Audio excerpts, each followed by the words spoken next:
So, ayun na nga, quick update lang muna tayo sa SB19. So, SB19 as cover para sa magazine na Biman sa ngayong Passion Spring ngayong 2025. So, abangan natin yan and syempre dahil nga napaka-timing din ng pag-release or magiging available siya sa March 15. So, ito rin yung time na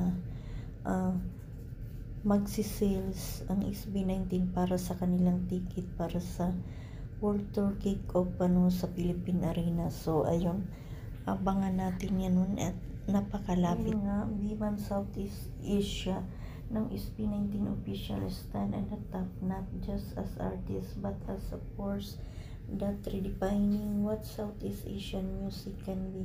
As one of the cover of Biman Southeast Asia Spring Fashion Issue, they prove that this is only the beginning. So, ayun. So, abangan natin yung release ng Biman. So, sa March 15 yan, and syempre, yan din yung time or araw na i-release yung sales selling ng ticket ng SB19 para sa kanilang kick-off sa Philippine Arena. So, congratulations syempre sa SB19 and sa 18.